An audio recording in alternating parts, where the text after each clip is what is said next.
So I was working evening patrol one night, and I had a supervisor that used to work in child abuse call me and asked me to go to a child abuse call with one of her rookies.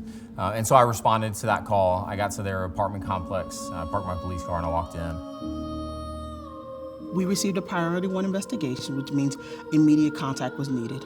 My caseworker went out along with law enforcement and made contact to address the concerns. So Monica's grandmother had noticed some changes in her behavior that were very, very concerning, very, very concerned about her interaction and how she was carrying herself and kind of engaging with the family. Monica was doing a lot of things to cover herself up, wearing big clothing, wearing jackets, very much so trying to hide herself from being seen. She didn't want to go to family functions, she wasn't engaging with her siblings, and her grandmother could tell, and she very much was clearly that Monica was withdrawn. Because of those kind of behavior changes, she felt the need to inquire further, and that's when the child told her what happened.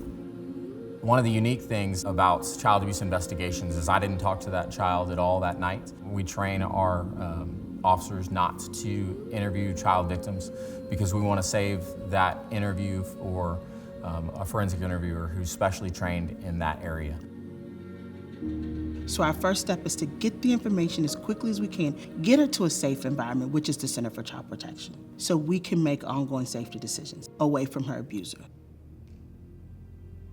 When Monica came to us, she was very weepy and she was really afraid. Many times when the kids need to go to the restroom, we just walk out with them, show them where it is, and we stand outside and wait till they're finished. She was hysterical. She would not go in. She was afraid there were people in there that were gonna hurt her, and it just broke my heart. During the interview at the Center for Child Protection, Monica made an outcry of sexual abuse against a family member that was close by and had regular contact with her. What had happened to her had really impacted her day-to-day. It had impacted the way that she saw adults, really sad, just being very angry at everything. After that interview, we took our case facts and put together the best case we could. We looked at medical evidence, we talked to witnesses, outcry witnesses. I think I had some electronic evidence that I knew I could get from the suspect because I knew there had been photographs taken and videos taken. When Monica came out from her interview, her demeanor was totally changed, and I was just thrilled because she had been so hurt and so frightened going in and just was so uncomfortable. And when she came back out, that had changed significantly, and I think she felt safe because she was able to tell her story and have someone listen to her and believe her. The biggest challenge in Monica's case was building that trust, to ensuring that when she is told her deepest, darkest secret, that it wasn't from a place of judgment, but we were working from a place of help. It was very sad, very stressful. That was a case that it was hard to take. It came home with me, but I knew that this guy was not going to get away anymore. I knew he was going to jail that day, and he wasn't going to come out for probably a very long time.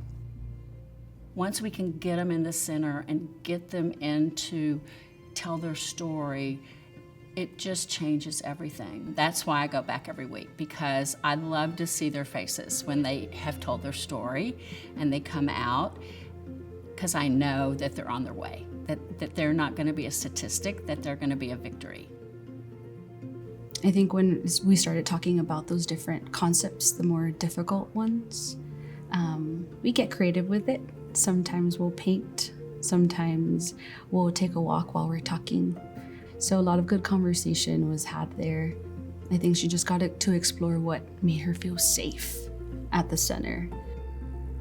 The center is just a great resource. Our campus is right next door. We can talk to a victim, and I can say, I don't think I'm the best person to talk to you. I'm wearing a uniform, I carry a badge and a gun and things like that, and that's probably scary for you as a child. But we have very competent staff at the center. They're looking for ways to help not just the children, but everybody involved in the process. The center makes a day-to-day impact on the children we serve within Central Texas. We work with the most vulnerable children. The children have been abused and neglected, and the center comes in and provides these family services and advocacy to help us ensure child safety. I'm so thankful that the Center for Child Protection is here and that we do such a great job of helping children feel safe. I saw Monica start to imagine her future after some time working with her. It really didn't come from me, it came from her. And it took getting to that vulnerable spot and exploring what it was that she was holding on to that she didn't need anymore.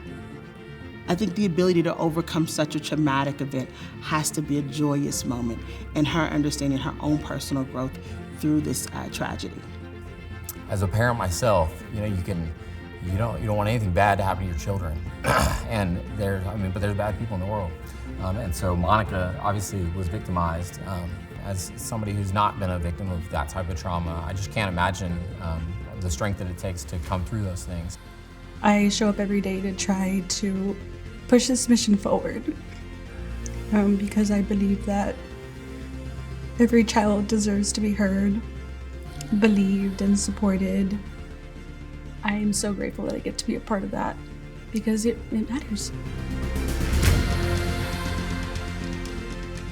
It's an honor to walk alongside our kiddos through these dark moments, but then also to help them celebrate how far they've come.